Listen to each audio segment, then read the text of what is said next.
Liverpool 4, Newcastle 1. A smashing tonight for the Toon Army. They took the lead, but they were hung, drawn, and quartered. They were baptized, circumcised, crucified in front of the Kop tonight, because that, my black and white friends, was an absolute pasting. And Deck. Graham Souness, well, you're also Liverpool, to be fair. It was Kevin Keegan, Alan Shearer, Biker Grove, Geordie Shaw, my cousin Joe. You took a beating tonight. Such a beating, in fact, tonight, that our resident Newcastle fans, barring Phil on the panel, are not coming on. No Kane, no Ash. Poof. Poof. They've turned into a pile of ash. They've gone. That was brilliant from Liverpool. No cap, no playing it down. Premier League wise, Liverpool's best performance, best result of the season. Hands down. And I think what adds to that is the way they had to come back. It was a good start from Newcastle, but that was brilliant. That was brilliant on every level. Nothing but congratulations there to Liverpool. Most of all to Ibrahim Konate tonight, of course, with the sad passing of his father. Listen, there's certain things that are bigger than football, that are more important than football, and the passing of anybody's father is tremendously sad. So for him to put in that level of performance, because he was astounding, and to get a goal tonight, I think someone special was looking down, and blessed that performance for him tonight. So big congratulations to Konate for the win, for his individual display at what is obviously a torrid, hard and tough time for him, his family and nearest and dearest. But hang on a minute. So you got one sec. I don't know whether these Ash and these guys have run off to. They're all crying. They're in the group chat. They're active, but they're not on the show tonight. Where are you? You have a week to prepare for City now. Yeah, look, the Liverpool game versus City now takes it feels like it takes a bit of a different dimension after that game, doesn't it? Because that was a solid performance. That was a brilliant performance. And got a whole week, more than that, a week and a bit. Sunday week, they play Man City. Could be a massive one. It really, really could. This is Salah was poor. Husam said he played amazing. Look, I don't think he was amazing tonight. Husam's on the panel later. Salah may not come up as a talking point. We've got talking points to go on here, but that isn't one of the talking points for the panel. I thought Salah did okay tonight. I wouldn't say Mohamed Salah tonight was amazing. I think the amazing tag tonight goes to players like Wirtz, Konate, Ekitike, Gravenberg. They would be the Liverpool players that I would say were amazing, because amazing is a very specific, descriptive word of what someone's done. Wirtz and Ekitike link up worth every penny. They were fantastic today. Absolutely fantastic on every single level today. They truly, truly were. And I want to start off, well, again, I'm going to talk more Liverpool in here than Newcastle, because that's one of the teams that the Football Terrace has always covered. But I felt tonight that Liverpool were just amazing. Best performance of the season, emphatic, clinical. Often in football, mentality is discussed when teams do badly, and I understand why. And we ignore it so much. It's one of my biggest bugbears in the game. We ignore mentality when our teams are doing well. And I find that so frustrating, because Liverpool have had major issues this season, especially when conceding first.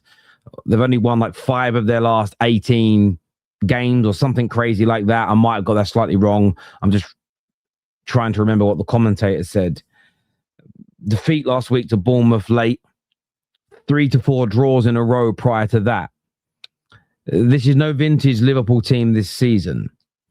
Newcastle start well, and I would say were the better of the two teams. They weren't creating lots of chances, but certainly the better of the two teams. And then Anthony Gordon puts Newcastle ahead.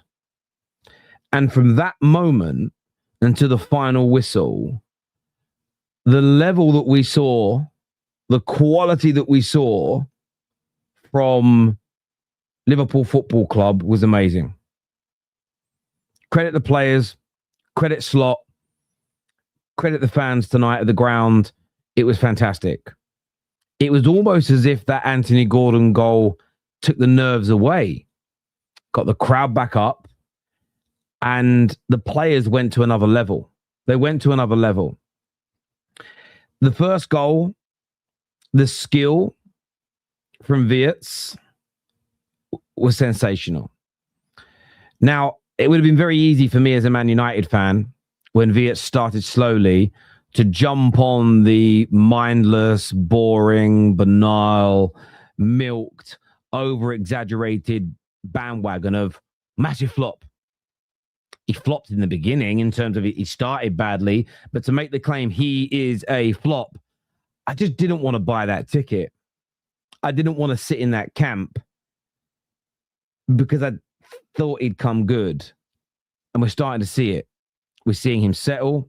We're seeing him impact games. Today's overall play I thought was excellent, but the trickery and the skill for that equalizer was amazing. And of course, well finished by Hugo Ekitike. Hugo Ekitike has been Liverpool's best outfield player this season for me.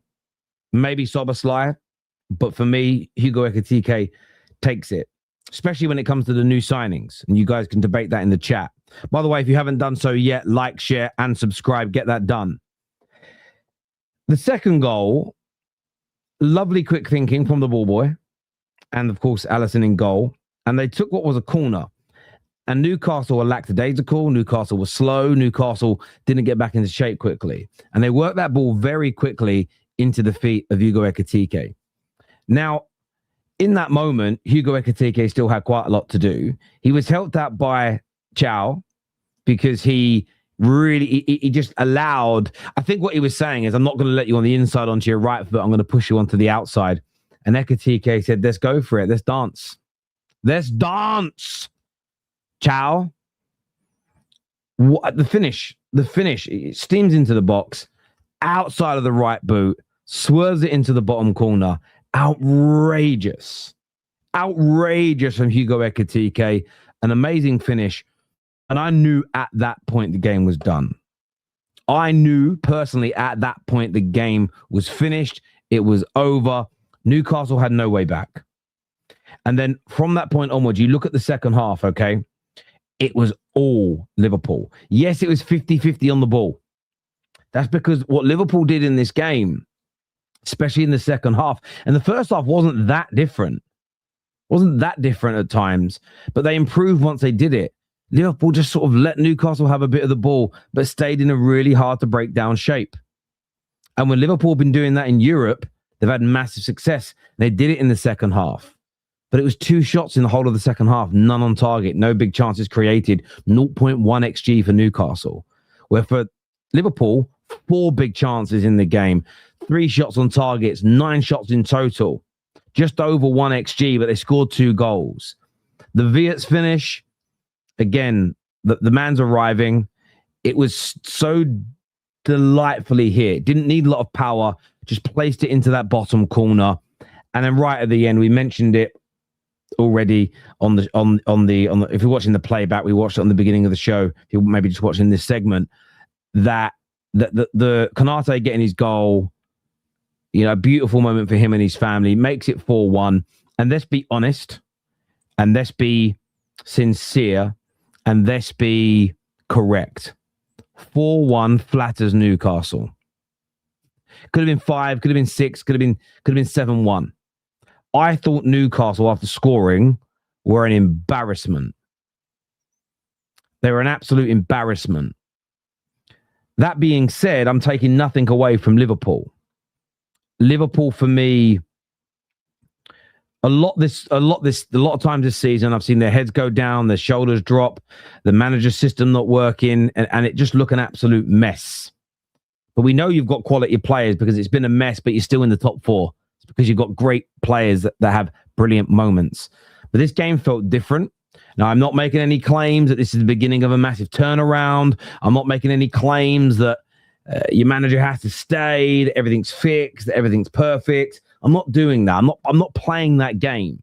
I'm not doing that at all. What I am saying is that tonight, as an individual game, and I really want to try and keep the show to talking about tonight's game rather than, but I'm not going to ask if you go and watch, our panel shows. I'm not going to ask anybody if you change your mind about Arne Slot. That isn't the conversation for today. Again, that is for the shit YouTubers. That's for the crap mainstream media. That's what they'll be talking about tonight.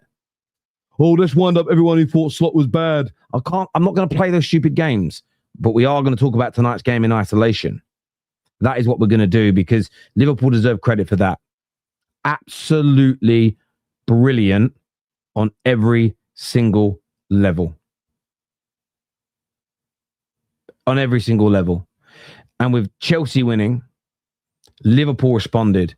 In terms of this race for a Champions League spot, it's now on Manchester United and or Fulham that are pushing for it as well. Brentford tomorrow to respond. So the pressure has now been put on everybody that wants to take a Champions League spot away from Liverpool. But I felt, as I say, overall, tonight, defensively, maybe in the first 20, 25 minutes, Liverpool, you could get at them. And maybe there was a little hangover from last week's game. And it took a little bit of time for Liverpool to wake up. But the thing about football, it's often not how you start, it's how you finish. And Liverpool grew into the game. They took over. They dominated Newcastle. They slapped Newcastle. They circumcised Newcastle. They bashed Newcastle up. Scored 4 goals. Could have been more. A massive statement win. And Slot and the players tonight deserve a tremendous amount of credit for that performance. Hugo Ekitike is going to be many people's man of the match for the 2 goals. Konate, I thought, was a colossus. Maybe the best performance I've seen from him all season. And of course, there's the sentimental element. So a lot of people may give him the man of the match. But I am going to give it to Wirtz. If I'm looking at pure football, Wirtz for me is the guy. I liked his general play. I liked how he interacted with his players, approach play. Just what he did generally on the ball was brilliant. There was, again, so many moments of brilliance from him tonight. Little touches around the corner, little pirouettes, the dribble in the box past a couple of Newcastle players to set up the equaliser. The finish for what? Yes, it is the winning goal. It's the last goal, but the goal that took the tie beyond Newcastle. Because I think if that game goes into the last 10 minutes at 2-1, maybe then the nerves come back into Anfield because of the amount of games that have been thrown away. Maybe then the players get a little bit jittery. So for me, I thought Wirtz overall today was the standout star for Liverpool. But a massive win, a huge win. Can't wait to read your comments on this. Like, share, and subscribe, people. But Liverpool today, sensational. Let's look at some more comments here. They were good because no Rubbish Jones. Okay. Ask Don if he'll stop the bet wedding now. Wirtz and Ekitike link up, worth every penny. Yeah, you mentioned this earlier, and I do agree with you. I think today, absolutely phenomenal on every single level. Where are our Newcastle fans? They're on every show. They call Ash calls into rival shows. His team get a spanking. Their bums get spanked, and they're not here. Oh, it's date night. Oh, I'm busy. Of course you are. Of course you got no friends. You got no friends. I'm only joking. Right. Panel tonight, people. That'll be on a little bit later with us. I'm just checking here. The panel later is going to be Ram, Husam, and Phil. They'll be joining me on the show. We've got calls coming from Rack. We've got Sam, and we've got Kmack coming on the show to give us their thoughts and give us their opinions on that.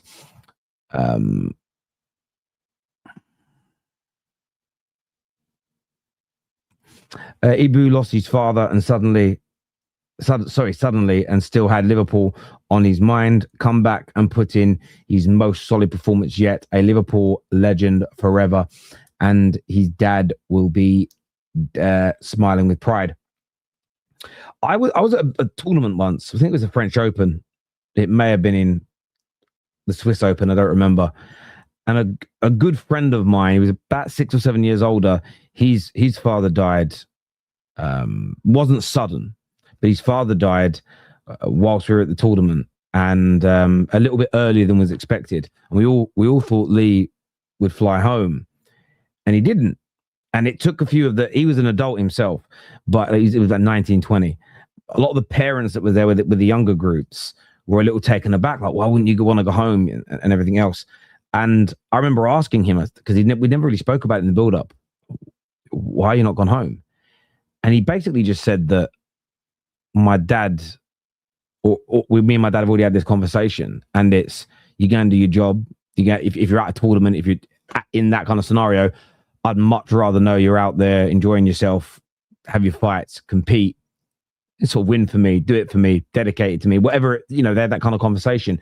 And that's what he did. And he had an amazing tournament. It finished very teary, I remember, and then he flew home.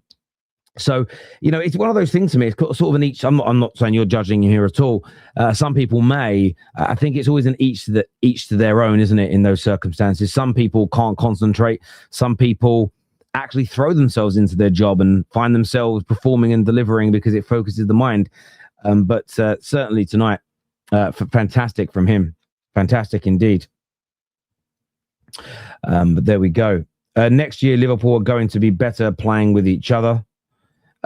We'll see what happens next year. I mean, I wouldn't expect Liverpool to maintain the standards of this year. I think they will become a better team. I wouldn't even be surprised if they become a better team over the course of next year. Nick Woltemade, the top striker. Listen, Woltemade is a decent player. I don't necessarily think they got their lineup wrong, Newcastle, because they started very well.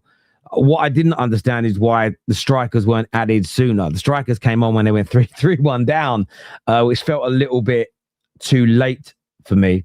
The Cop TV says, to be fair, it's only Newcastle. Yeah, well, I'll leave that one to you guys to do. You lot can do that one. We are in transition next year. We will see. I hear that. We had a discussion on Kopish regarding Ibu playing. It all depends. It all depends. I remember being younger, and you don't really have these conversations now. This is what's when you get older, you don't have these conversations as much. Not in my friend groups anyway. But when we were younger, I remember we were at a friend's house. We were sort of in his. He had like a converted garage, and we were in there having a few drinks, and we were between the ages of about 15 and 18.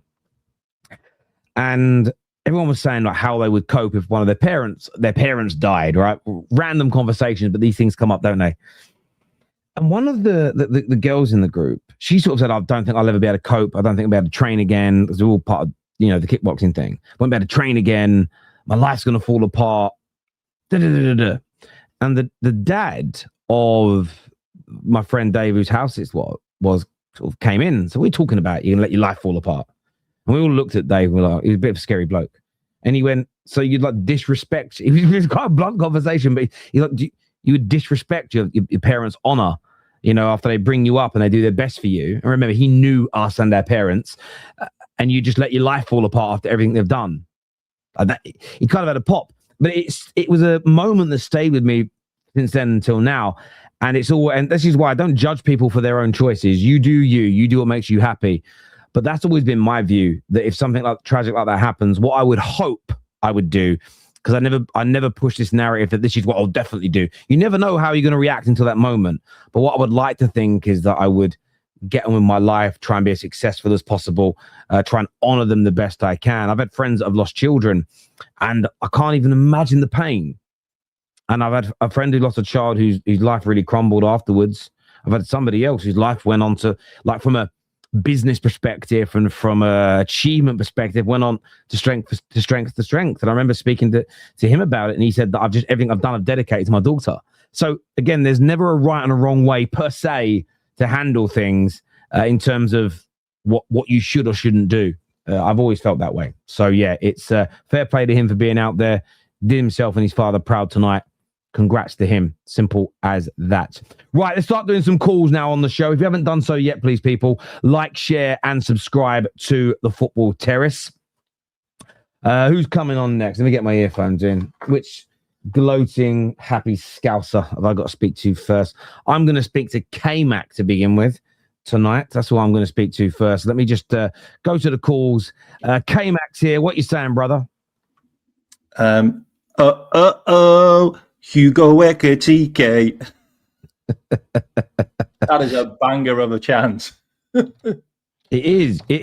He had a great game tonight. I mean, he's been a phenomenal signing so far, but tonight there just seemed to be, he seemed to have the bit between his teeth. Similarly to when you played them at the beginning of the season, but he was outstanding tonight, wasn't he?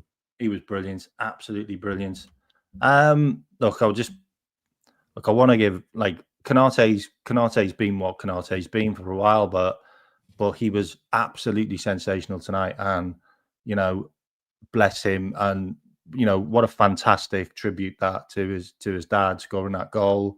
I think he scored 2 goals in his career in the Premier League for Liverpool. So, like, massive respect for that. And I thought our players were great as well when he scored that goal, because there was all kinds of fighting all over the pitch all throughout that game. Yeah, I mean, Ekitike and Wirtz, what they got, like 28 GA between the two of them? Like, really something special, those two now. Newcastle were good. Like, again, like first half, we went into half time, and I'm like, they were the better team and they were losing. And that seems to happen with Newcastle, doesn't it? Yeah, I mean, they were. Look, I think you could argue they were the better. I felt they were the better team for about the first 20 minutes. And then I felt it was you. Maybe a bit later than 20 minutes, maybe 20, 25 minutes. And then I feel like you guys really grew and the momentum started to switch. And then they went and scored. But then the rest of the first half was all you, and the second half was all you. So they had some moments in the game, but from the second they scored until the final whistle, it was like watching two different teams, in my opinion. But I also put some of that on you guys because you went up a level, your performance levels, your energy levels. What do you put that down to? Because would you think it's a fair assessment to say that's your best Premier League performance this year? Yeah, it is. It is. It was domination as well. There was a lot of good passing in that game. I think the crowd was sensational as well in that game. That really helped because Anfield's been a bit of a library lately, especially in the European game as well. That was a bit weird. But yeah, I would say we really used the wings well, and the left back and the right back well. Kirkes was showing every single time. I thought Dominic Szoboszlai had a brilliant game. I wasn't sure how he'd be in the right back position, but he kind of played like Trent. Did you not think he played a little bit like Trent? Like he was pinging 40-yarders, like diagonals and cross-field passes. There was a lot to like about Liverpool today. And look, I mean, if Hugo Ekitike carries on like this, then he could be in like 30 GA in his first season, which is insane. Like, it really is, because he's got 19 now. I think that's 16 goals. Like, he is him right now.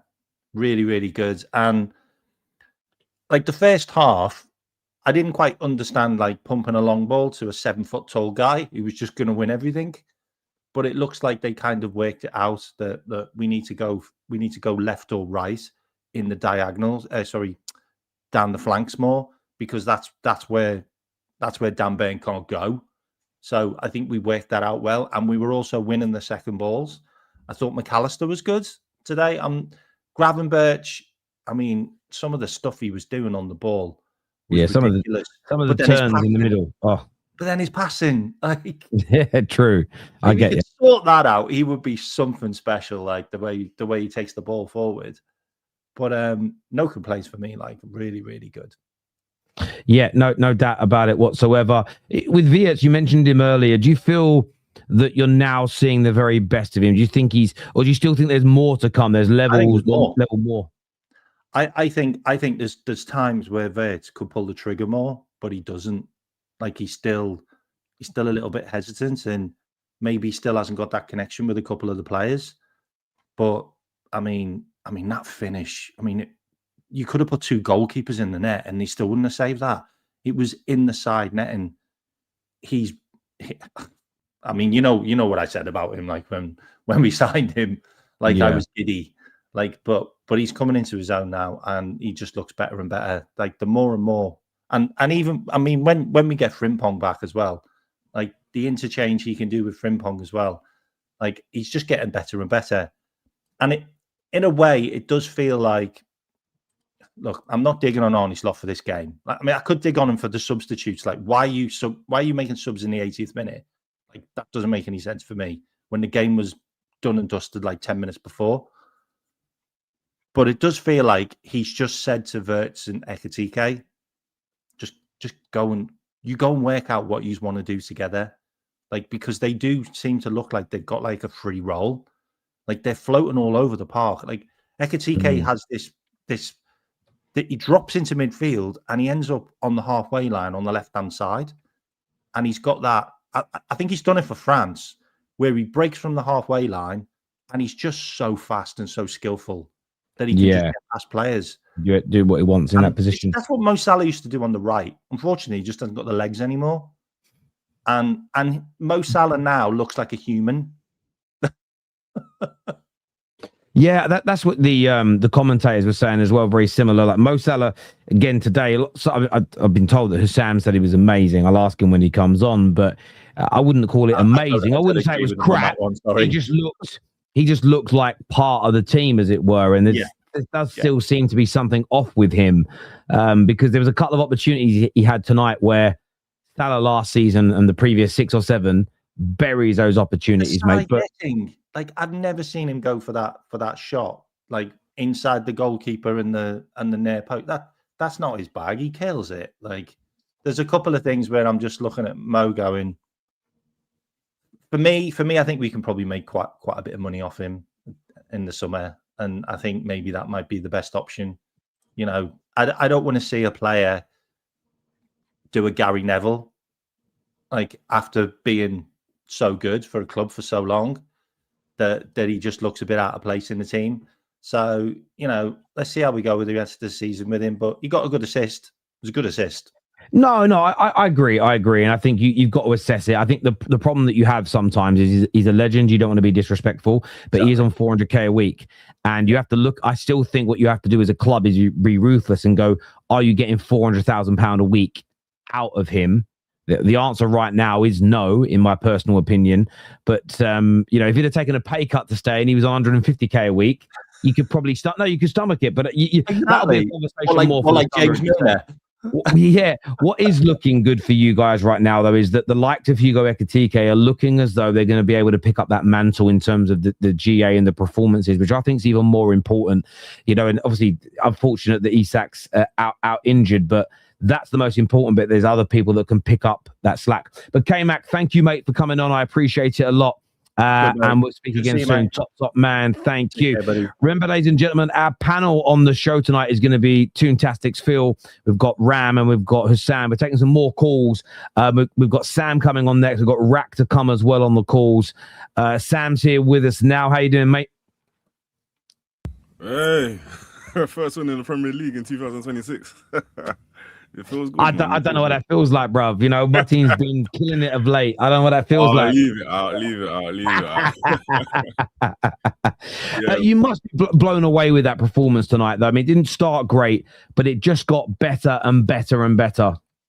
I mean, there was a point in the game, I think it was like I think just before Newcastle scored, the commentator said it started to become a basketball game. And in my head, I was like, I don't really care. When it becomes a basketball game, it looks like the old Klopp from Liverpool when Klopp was here, when we could handle basketball games, where we would handle the transition quite well from the other team and then transition on them very well and they score. But then Gordon scored and I was thinking, do you know what? We're still going to get chances. And we ended up getting chances. I mean, Wirtz, it was brilliant. It was absolutely brilliant today. And Ekitike is a baller. And I knew about Ekitike before when he was at Frankfurt. I wanted him. My personal list actually in the summer was that I wanted Cherki and Ekitike only because I didn't think we were going to get Isak and Wirtz. But the fact that we got all three of them, is obviously except Cherki, it was brilliant. And you have to give them time. But also, I believe Slot slightly today didn't tell the team to always give the ball out to Salah and Gakpo, but actually play through Wirtz and Ekitike. And Wirtz and Ekitike more had like a free role. They were roaming about all over the place. Wirtz definitely was roaming about all over the place. But when you play through Wirtz, things are going to happen. he's just getting his feet ready. I know he made like a recent interview and people were getting on to him like, how you've only scored against Carrier Bag and you've only scored against this. But if you actually watch with your eyes, you can see the performances have been there. And he scored against Newcastle, deserved goal. Ekitike, that reminded me of Torres against Chelsea. That goal when he scored against Chelsea, I can't remember the year, but it was a brilliant finish and instinctive. Yeah. Torres used to do a lot of those. The only thing with Ekitike's finishing tonight is when he had the chance for the hat trick, he just took he should have done the same thing again, but he went on the inside of his foot and missed. But yeah, it was phenomenal. And how impressed have you been with Wirtz lately? Like he seems, we're talking to Kmack about this, like he's coming of age at Liverpool. He's starting to live up to that price tag. He's starting to influence games, score the goals. That must be a obviously enjoyable and fun, but can you feel the relief of pressure as well? Because we know what it's like when you have a big money signing that isn't working. I think what people don't really understand is that there's not a lot of players that you buy for big money that hit the ground running straight away. Now, football banter has kind of ruined that because obviously you got the 007 and we Liverpool fans have also indulged in the kind of banter as well with other players. But what we need to realize is that Wirtz is only 22, even though he's played in big games, international games and stuff like that. But he's adjusting to a league that when he was in the Bundesliga gave him so much time and space. So you're just to a league that is not giving you any time or any space. And what I can see from Wirtz right now is that he's picking his pockets quite well. I'm watching Wirtz around and he's choosing his timings of when to run, when to receive the ball, when to pass it. My only thing with Wirtz is just that he just needs to improve his timing of his shots a little bit, because sometimes he feels like he's got more time than he has. But it's been improvement over time. But that's the only critique that I have. But listen, Ekitike, Wirtz, and obviously when Isak comes back, they're the future of Liverpool. You have to play through them. Like when you play through them, things happen. I don't disagree. Sam, always a pleasure, mate, to sit and speak football with you. We'll chat again soon, my man. Top man. Thank you, Sam. Rack is with us as well. Now, what are you saying, Rack? I'm going to be a bit of a downer, Tell. I know. And you know me. We've known each other long enough that normally I'm the optimistic one, and I'm the person who is always kind of saying that we still have a chance. We can still have a lot to achieve this season, and we do. And it's not so much about this performance; it was more about the performance last week against Bournemouth. And I know I wasn't on, but I was sitting down in a restaurant with my nephew, just about to tuck into food. Liverpool had come back to make it 2-2. And he's a Chelsea fan. And I thought the game was all over. I had a stream on my phone, it cut out. And then he put his phone up to me and said, Liverpool lost 3-2 in the last minute. And I'm like, what is going on? We've done this so many times this season. And today was a good performance. I was very happy for Ibu and all that kind of stuff. And, it's not easy what he's been through, just on a human level, more outside of football. For him to have the mental fortitude to come back and play the game that he did was it is impressive for a guy for anybody actually. The thing that disappoints me is we went into this season with so much optimism. We were ready to battle on all fronts, and we recruited. We thought we recruited really well, and right now we're in a situation where I don't know if we're going to finish in the top 5. And whilst if Liverpool didn't win the league and finish second or even finish third, I think, okay, fine. These things happen. We are in a bit of a rebuild. Sometimes you overestimate. You don't overestimate and go from 1st to 6th. and it's getting to the Champions League this season is not a given. And it's whilst again, I've been slower than many to be like slot out and all this kind of stuff. But if we get to a situation where if we'd lost today, and remember we did go 1-0 down, and then we lose again next week, Man United and Chelsea potentially have a 7 and 8 point gap respectively. Now that didn't happen, so we're still in with the fight. I think if we play to our potential, we can win most of the games left. We probably need to get 70 points to get top 4, top 5. But that should have happened last week as well against Bournemouth. That should have happened against Leeds twice. It should have happened in numerous games this season. And that's why it's not so much for me about this specific game. It's what is our trajectory? What are we going to achieve this season? I've said it before, and on a positive note, I've said it before, if we play to our potential, if we play to our best, we can beat any team in Europe. We have beaten arguably the best team in Spain. We've beaten the best team in England and arguably Europe in Arsenal.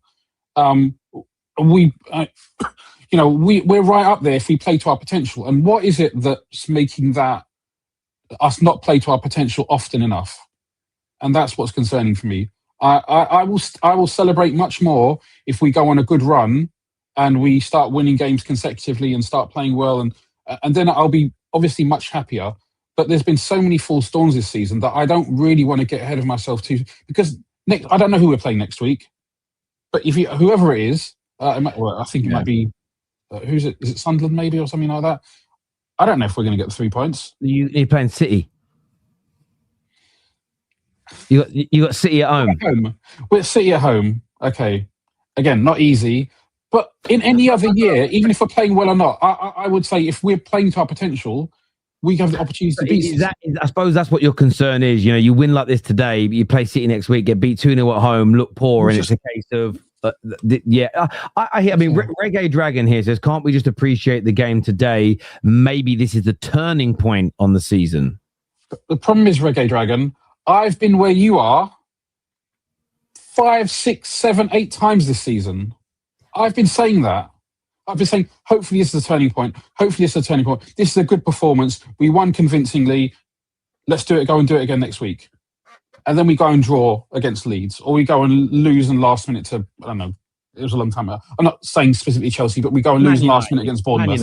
Or we lose. Well, we've got United to play away from home as part of this, and we've got Chelsea at home. And those games may be pivotal. I think in the last 14, we've got 40 games left to play. We probably need 30 points, which will take us to 69, I think. No pun intended. Then whatever we can do in the Champions League. I still think, I was on Husam's channel yesterday, and I was going back and forth because some of the guys were saying we have a chance in the Champions League. And only last week, I was myself was saying we have a chance in the Champions League. We've proved that we can, if we play top, we can beat anybody. You do something though, because although sorry, I've got such a headache. I've got a crick in my neck, and it's giving me like the worst headache in my head. That's why I'm pulling faces, and I can't shift it. And I've got to go to chiropractors, but he's not around till Monday. And I'm just like, I know what it is. I need to be reset because I'm getting old and I can't. So yeah, my head's a bit hurting. But I think Champions League is different because yes, there's 2 or 3 teams from on the continent that are as good as any English team, granted, but the rest just are not. At the end of the day, Spurs are 4th in that league for a reason. Like the Premier League is just that much stronger, I think, overall. Yes, they didn't have as hard a run as a Newcastle. If Newcastle and Tottenham swapped fixtures, you might swap their places. But I hear you there, mate. I do get where you're coming from. Sometimes it's really hard when you've been let down so many times in a campaign to get sort of excited. And this will happen, by the way. Tomorrow's an interesting one for Man United now. There's more pressure on tomorrow's game now than there was 3 hours ago because Chelsea won and Liverpool won. And there were moments today where it looked like both might lose. If United go and win and play well tomorrow, there's suddenly going to be this feeling of, we could be turning here. Go and get beat at home and play badly against Fulham. And I don't think it matters anything that Carrick does for the rest of the season. I don't think anyone's hopes will get up again because it will be too many times now that they've been dashed. So I do hear you. I do hear where you're coming from. The question that I have, Joe, is I think we're better than Chelsea and we're better than Man United if we play to our potential in the last 14 games. Right? I think if we play to our potential, we'll get fourth. Who knows? We may even catch Villa. But I've said this all season, and I don't know why we haven't, because there's been so many false dawns, and that's why I can't sit here with, as confident as I should be, because if I look at our team and I look at United's team and look at Chelsea's team, we've got the more established players, the proven players, the quality players, the guys who've done it week in, week out, year in, year out, and I'm not sitting here comfortably. And that's disappointing more than anything. I hear you, mate. I hear you. Listen, Rack, thank you for coming on and depressing us all for the last 7 minutes. Sorry, I'm sure Husam and Ram will be there to lift everyone's spirits. Sorry, you feel how you feel, and that's what the channel has always been here for fans to come on and give their views, their opinions. And I always ask that question: tell us how you feel. Top man, and we'll chat again soon, brother. Thank you, my friend. Take care, mate. Thank you. Listen, make sure you're liking. We're bringing on the panel next. We've got Phil coming on, who is a Newcastle fan. We've got Ram and we've got Husam coming on. Well, these are going to be the main talking points tonight. One of them is a super chat that says, could this Wirtz Ekitke partnership become the modern version of Gerrard and Torres? We're going to be talking about those two on the show tonight. If you want to break down what happened with Newcastle, started well, faded, all the strikers on the bench. We're going to be going through that as well. Plus any other points. Like, we can do another talking point, but I'd like you, the audience, to kind of address that and make it a good one, not something... I know a lot of you want me to ask Sam about Mo Salah tonight, but that's not going to be a major talking point because I don't think it's that big and that important. So anything else, let us know. And we will have that discussion with the guys. But time for the panel to come out now. Sam is here, Phil is here, Ram is here with me. Welcome back, gentlemen. Congratulations, of course, to Liverpool tonight. Commiserations, Phil, in relation to yourself. But I wanted to start with Newcastle, if we could, gents, on the panel. By the way, you're the first real panel we've had on these new look match reaction shows. So welcome, guys. Bit of history there as well. But Phil, from your point of view and perspective, it was a great start, but then it faded and just dissipated. What went wrong for you? Why couldn't you maintain that opening 20-25 minutes tonight? Yeah, look, it was I think goals change games, and I think a lot of credit goes to Liverpool. I thought some of their players were electric in Wirtz, Ekitike, and Gravenberch in particular. And I felt that they created and took the moments that they had in fashioning the goals that they had. I mean, even though we started off as the better team, I felt in the early kind of 10, 15, 20 minutes, I can't remember when we scored, about 10, 15 minutes, 20 minutes or so, we didn't take the opportunities that we had. And that was always a worry for me. Thankfully, we did in terms of Gordon, but it's at those stages in the next 5 minutes, 10 minutes or so, where any team needs to be careful not to concede, especially if you're playing away. And we did concede by a very, very good, well-worked goal from Wirtz and Ekitike. And then when you do concede, the second point is don't concede again. And we conceded again. Again, a very, very good self-created goal from Ekitike with the outside of the foot, which I thought was really, really good. And then we went into that second half, obviously behind, and you're hoping, obviously, you're a goal behind. Can you pull it back? And I don't know, for the first 5 or 6 or so, 7 minutes or so, it looked like it's a possibility that we could, or at least we're working towards it. However, again, it's talking about moments and why goals change games. Liverpool went on a very good attack, working through the centre, then doing the cutback. I think it was what Salah did, the cutback to Wirtz with a fantastic finish. The ball hit the side of the net. That's how good it was. And I think from then on, it was very much game over. And that's before the very kind of emotional goal for Mr. Konate. So just to answer your question directly, Terry, I think goals change games if you don't take your moments, and this is what happens.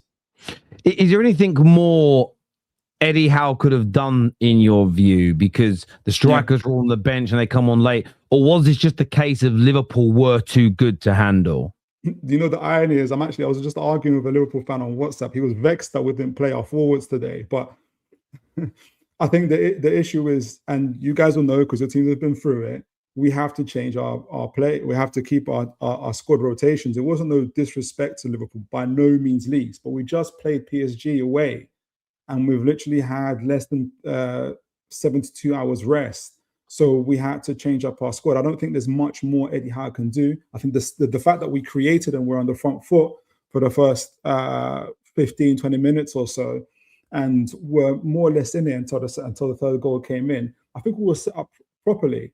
But players have to take their opportunities. We hit the post. There was another kind of half chances here and there. We didn't take them. And if you don't do that, then the team that's got the players that Liverpool have are going to punish you. So I don't think from Eddie Howe's perspective that there is anything we can do. I've seen a few very high, very well-known influencers going absolutely crazy online about Eddie Howe's changes, saying, why didn't we change in the 50 minutes? You have to, at the end of the day, and you guys will know this, is you have to rotate your players. You can't always change it at the drop of a hat. You have to manage your minutes because you've got games in after that. So that's what he's had to do. We've made the changes. It didn't work. On to the next one. Yeah, listen, I hear where you're coming from. I think it's a fair assessment. How about yourselves as Liverpool supporters, just on Newcastle for a moment? Were you surprised by anything they did tonight? Did you think the strikers would come on a bit earlier? Do you think that were there things that Eddie Howe did that you think helped Liverpool tonight? I was a bit surprised that neither Wissa nor Woltemade started. I thought at least one of them would start. I didn't think he would drop both of them.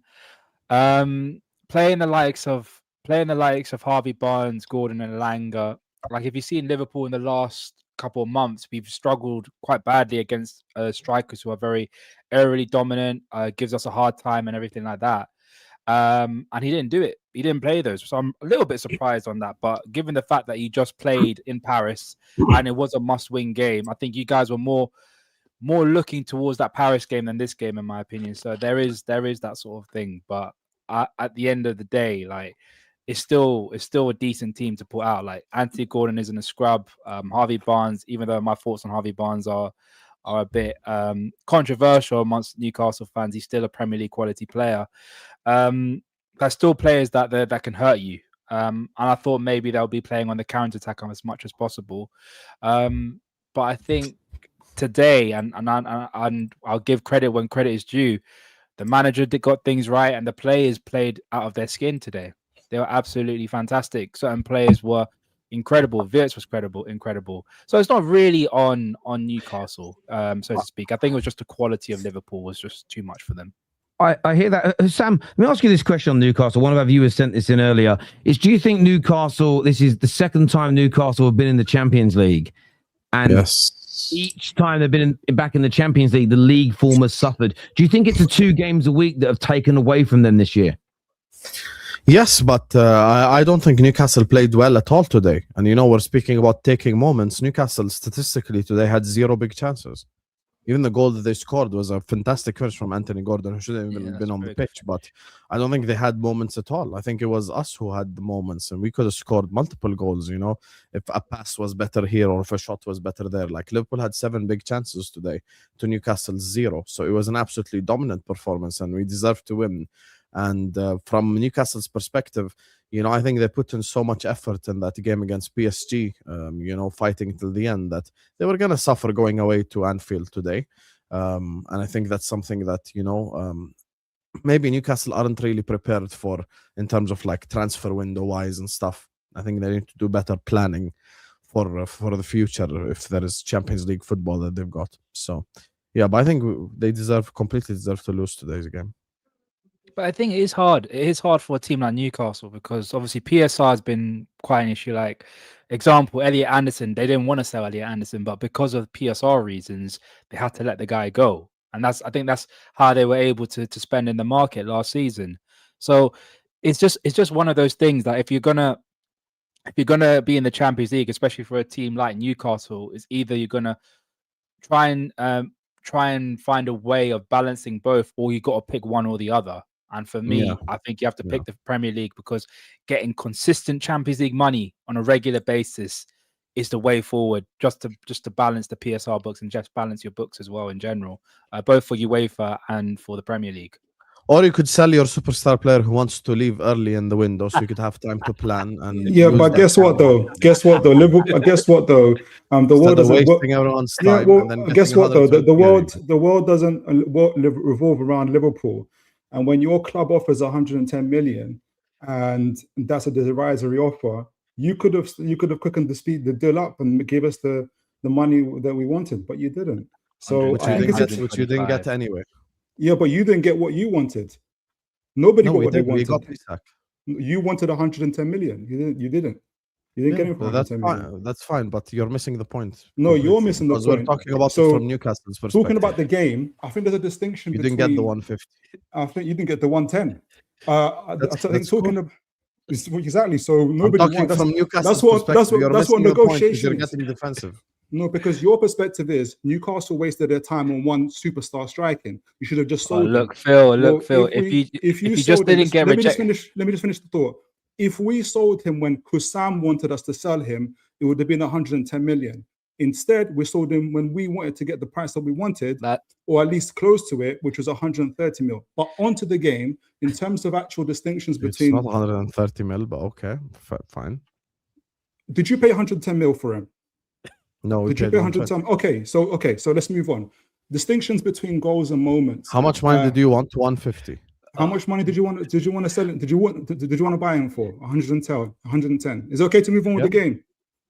Is it okay to move on with the game? We're talking about Newcastle's summer preparation for the season. Your whole argument. That's the question that Terry asked. Your whole argument is, had Newcastle. My argument is from Newcastle perspective. Yeah, and my argument from is Liverpool perspective. Yeah, but transfers. Defensive for no reason. But transfers are Terry, a two-way. I think they're both wrong. Transfers are a two-way thing. You said should have sold him earlier. We both know why. Look, if Newcastle didn't I'm going to end it like it. If Newcastle didn't get rejected by every single striker under the sun, we wouldn't be in this situation. That's the facts of the matter. That's the facts of the matter. Because if you had sold, if you had got one of your top strikers that you wanted before Woltemade or Wissa, or if you got Wissa earlier, we could have settled the deal earlier. So that's the crux of the matter. It's as simple as that. No, it's not. You got your timelines wrong. I think you got your timelines wrong. No, because the first it is.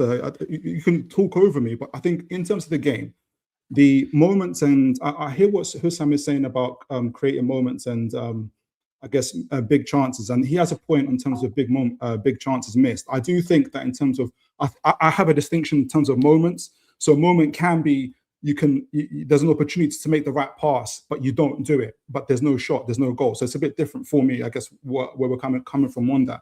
I did think that Newcastle had some of those moments and we didn't take them. I thought Liverpool were far more better in terms of their execution, and obviously that's seen in terms of their goals. That's what ended up being a 4-1 situation. So yeah, I think that's my only point in regards to that. Yeah, I understand that. That's fine. I'm just saying, look, I think Newcastle didn't have a big chance all game. So I think the execution was poor in the final third. And for me, Liverpool, when you have 7 big chances compared to 0, you're the team that had the moments. And, we could have scored more goals. But I'm very happy with the performance. Like, I literally have 0 complaints. Even the goal that Newcastle scored, like, not every goal has to be someone's fault. That's just an elite finish from Anthony Gordon. Like, literally, Alisson couldn't stop it. Bottom corner, well drilled. It was just a fantastic finish, When Alisson made when Alisson made the save in the second half from Harvey Barnes. Yeah. You don't think that was a big? You don't think that was a moment? You don't think that was offside? It was offside. Yeah, though. It wasn't. It wasn't offside. No, they called it for offside. Wissa was offside. Yeah. Okay. Yeah, they called it offside. So the reason why it doesn't count as a big chance is because a player was offside, so the goal wouldn't have counted even if it happened. Yeah, but that's on talking about big moments. So had he been onside and that shot would have come on, of course, that's the distinction. Yeah, that part I cannot disagree with you with 100%. This here says time was needed. It was clear with the signings. Okay, we'll get onto the Viet stuff in a moment. We'll get onto that there. From a Liverpool perspective for Sam. Yes. What stood out to you? What was the most impressive part of the game tonight from your point of view and perspective? I think we started off the game a little bit lethargic again. And in my mind, I'm thinking, I was getting irritated. But then the whole Gordon thing happens on Allison, and before that in McAllister. I feel like that woke up the players a little bit, and they got angry almost. And then like, oh, we're gonna play today, which is like low-key that annoys me a little bit, because I know that they're capable of doing this every week. I just don't know why they don't. But Liverpool played beautiful football today.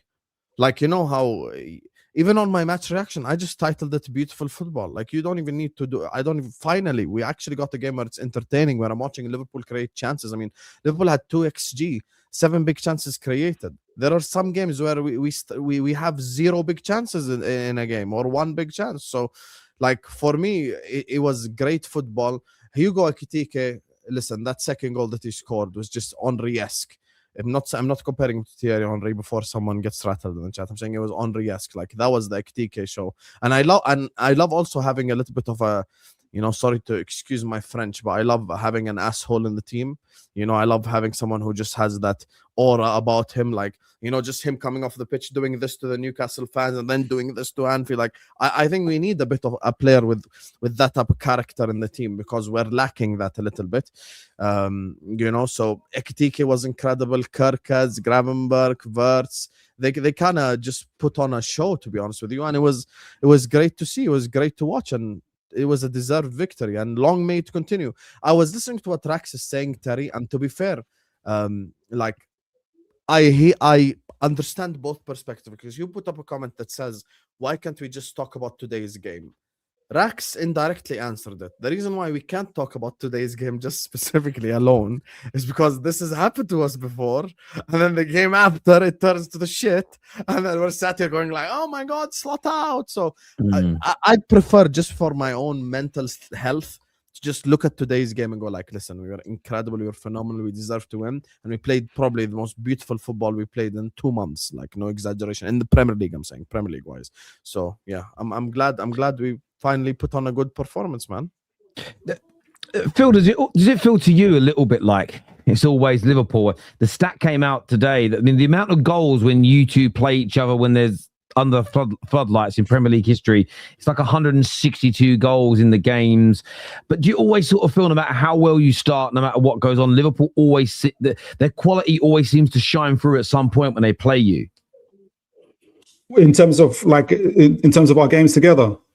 Yeah, they could be going for a really bad run. They play Newcastle and they play. Yeah. I did think it was interesting, and again, God bless Ibrahim Konate for the passing of his father, and obviously he was away in grief. He came back for the Newcastle. The first thing I saw was so he's back for the Newcastle. That's the first thought. Out of all the games, he's back for the Newcastle day. But God bless Ibrahim Konate. And yeah, this one, in terms of like this specific game, it's a little bit less so. It's the games where we've gone down to 10 men. I think it was the game previous in that St. James's Park, where I thought we were the team that should have won that game. But those type of moments, and the year prior when I think Liverpool were 10 man down, and then we were 1-0 up, and still is those type of Nunez. Yeah, it's those type of. I don't think you should have sold him, by the way. It's those type of issues, that type of games that really stick out for me. But today, I did think that, okay, first 15, 20 minutes, I thought that we were a better performing team, but they took over eventually. And so it's less of a kind of it's Liverpool again. I can't believe we're on top and this and that. It was a bit of less of a feeling compared to those other games. But yeah, we need to start winning. I'm not going to... But we won where it mattered most, and that was in the cup final for us. And that was when nobody expected us to win. And so I'll take that every season. If we go to another cup final with Liverpool, if we lose every other game with Liverpool, but we win cup finals, then I can take that. Do you know what? I can hear that. I mean, in terms of the power balance, the one, if you'd have got a 1-0 victory against them last year in the league, but lost that Carabao Cup final, it wouldn't have meant as much. I didn't realize this as well, Ram. It's 12 consecutive Premier League wins against Newcastle for you guys now. Yeah, as in like, I think I actually said this yesterday on Straight Facts. I messaged it in the chat that the only reason why I see us winning is because it's Newcastle. And there's no disrespect to Newcastle. It's just that I always had this thing where I feel like there's a little bit of an inferiority complex with Newcastle when it comes to Liverpool, but they always tend to lose against us for some reason. They go into the game all guns blazing, and then somehow they come out on the losing end. It's a little bit similar. It's almost as if they're our bogey team. No, we're their bogey team, because we just, every time, if you look back in history, the Kevin Keegan stuff, even like recently with the Fabio Carvalho late goal, we always tend to get the win against them in the Premier League, and it's the same thing going for United and Newcastle. Newcastle very recently they tend to get results against United. And so on and so forth. Every team has their bogey team, and I just feel as though Newcastle's bogey team is us, unfortunately for them. So, well, I loved it in the 90s. Those 4-3s helped my team win Premier League, so I actually celebrated those Liverpool wins. That's what you're holding on to at the moment. No, I wouldn't give yourself a disservice as a bogey team. I think the fact that you got the highest wages in the league, spent half a billion. Don't do this, man. Come on. Is that not true? No.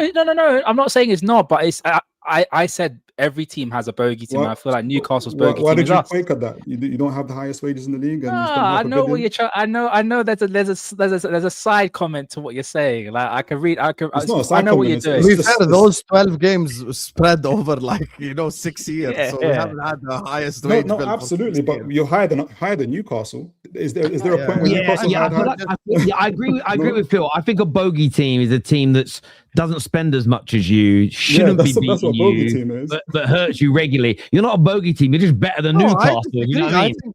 I disagree. I think Real Madrid was our bogey team up until we beat them. No, but Real Madrid more money than us. You can be someone's bogey team, because bogey team for me is just like I don't know what it means.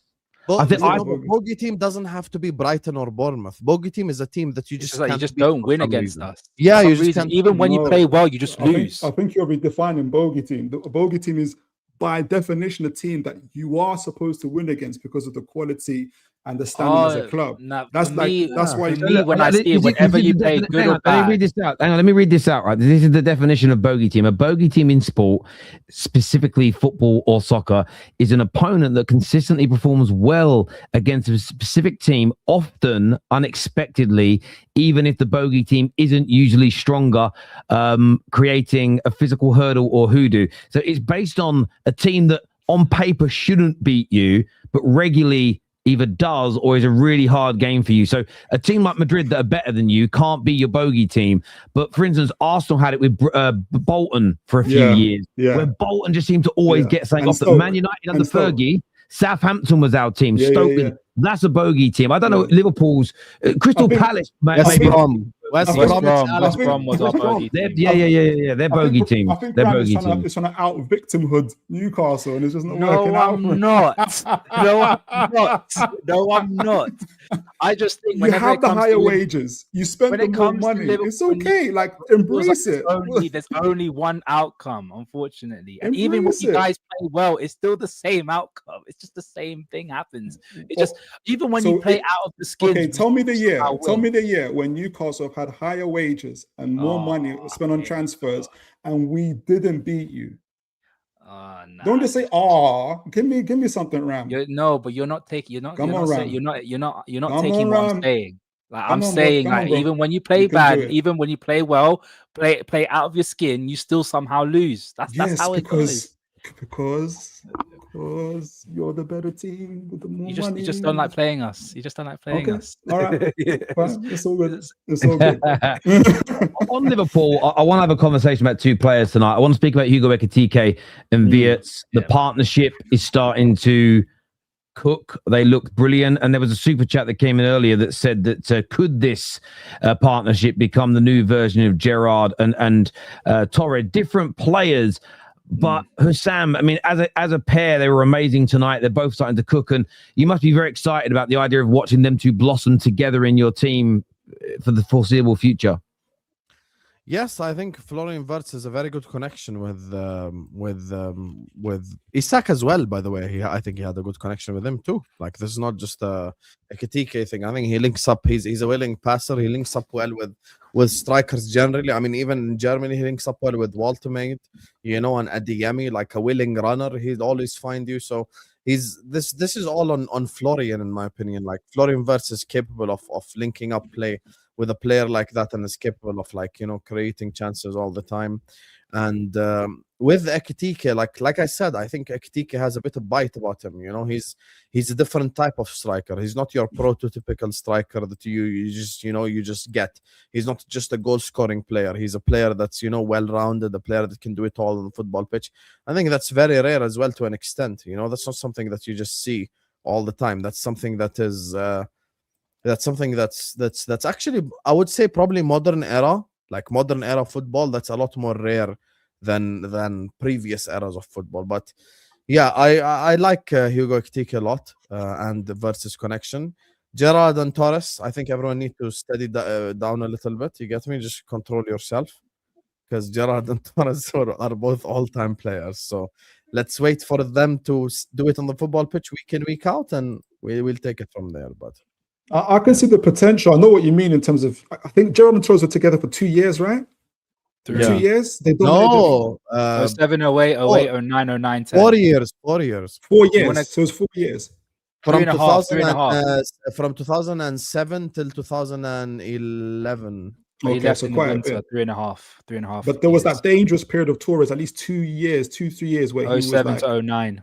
absolutely frightening with Gerrard. Yeah. I can see, obviously, not going to get exact same similarities, but I think Wirtz is an exceptional player. He's starting to tell people where to run and to dictate play and do all of that stuff. And I think if you're a willing runner and your movement is as good as both Isak and Ekitike, but obviously we're speaking about Ekitike, it's just inevitable that you're going to create very good partnerships. The question was always going to be is when there's less time and space in the Premier League and up against low blocks, how it's going to be.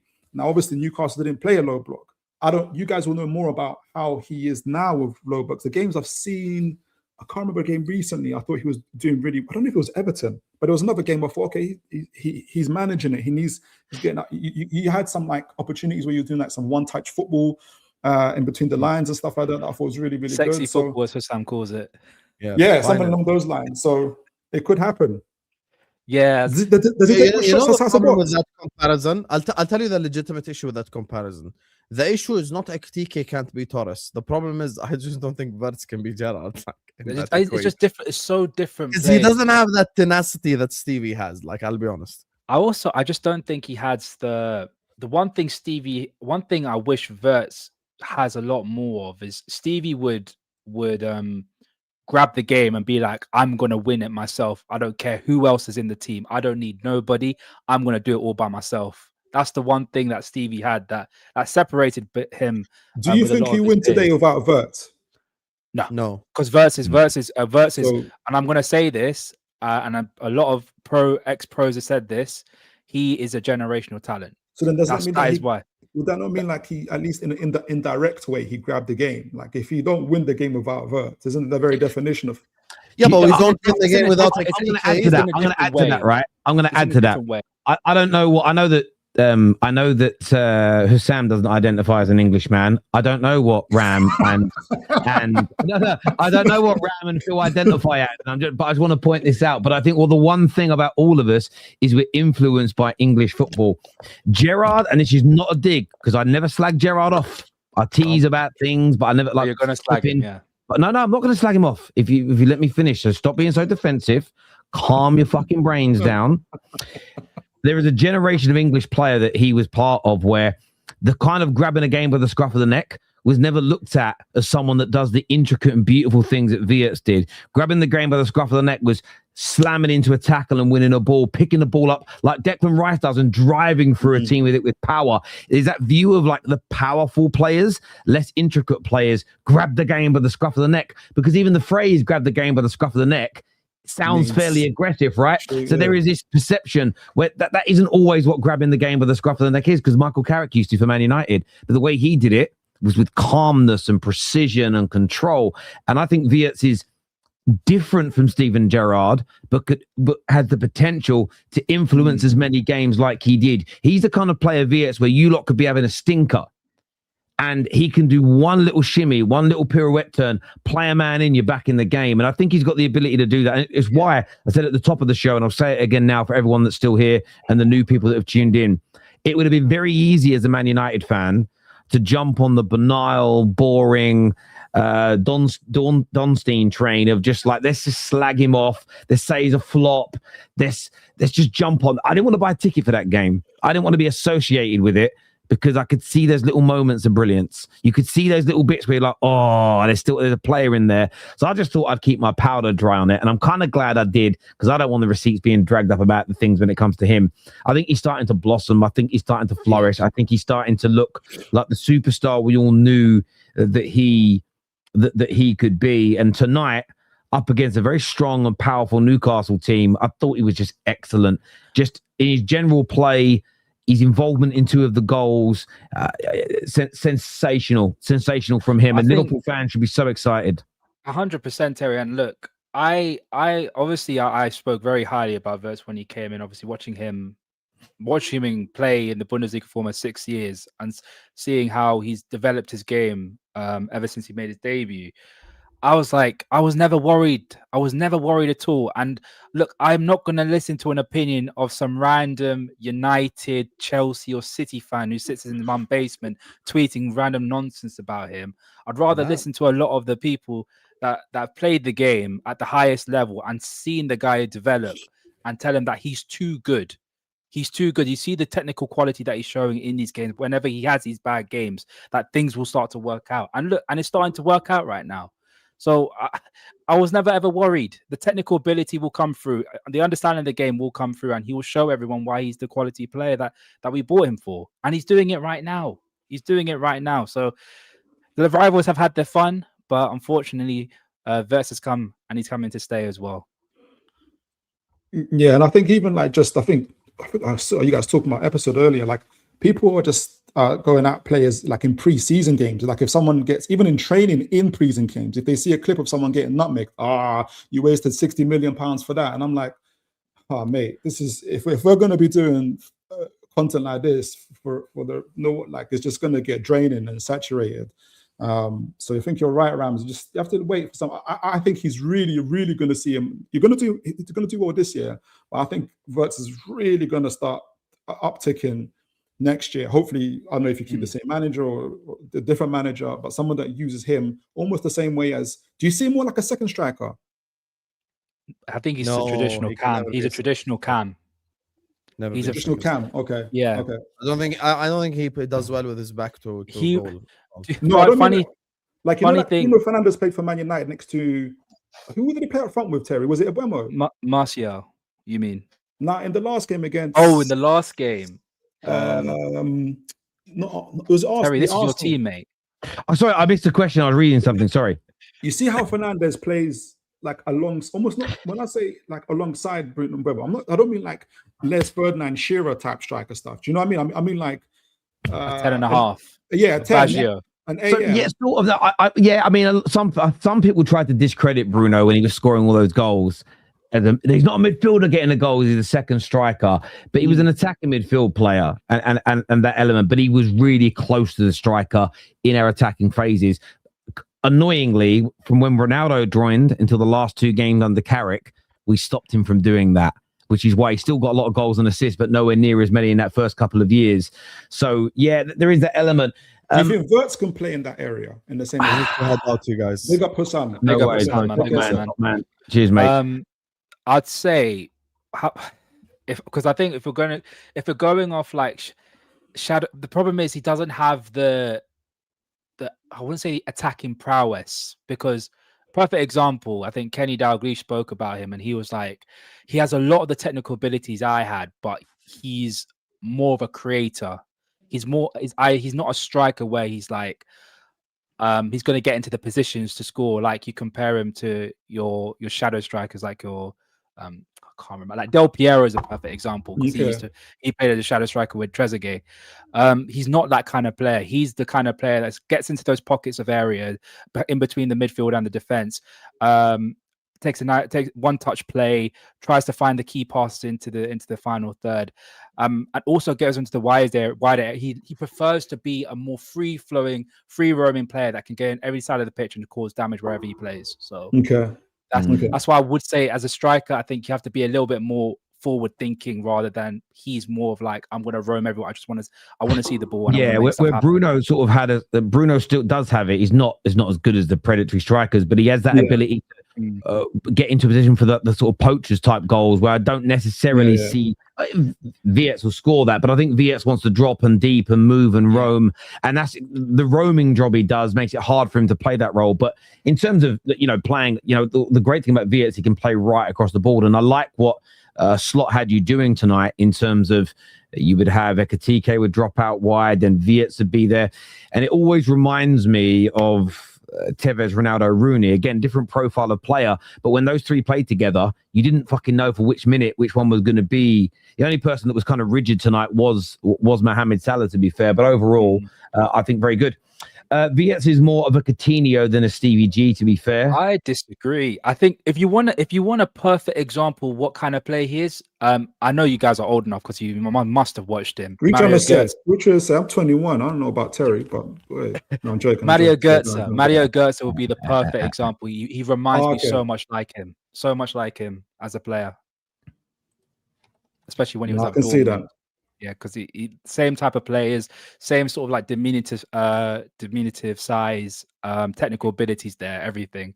And he played with a very top striker himself in Lewandowski, who was very, very good as well. True.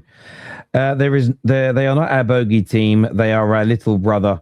He thinks he can, but he can't. Little Newcastle. You know what I love is when you've supported a club who's been through a lower point than anyone in this top six have seen, you know what it's like actually really coming up. And the fact that someone felt the need to send a super chat and pay their money to try and push us down when we were literally in the shadows of irrelevancy lets me know that you're a little bit worried about us. So good. Thank you for the super chat. I'd love to hear it. And I'm sure we're going to get plenty more. It's a bit like Tottenham and Arsenal. No, not like Tottenham. Not like Tottenham. No, I wouldn't put Newcastle in that Tottenham category, but they did win the European trophy last year, to be fair. That's got to be said. Boys, look, thank you guys for coming on. I really appreciate it. Breaking the game down. I want to thank our callers tonight, our super chatters, everyone who's hit the like button. This is going to redirect you to Mo and Husam's channel, so can support the boys over there. We're back tomorrow morning with Killing the Game, and then of course reactions to Man United, Fulham, and Tottenham versus Manchester City as well. But until next time, take care, goodbye, God bless, and we'll see you all again soon.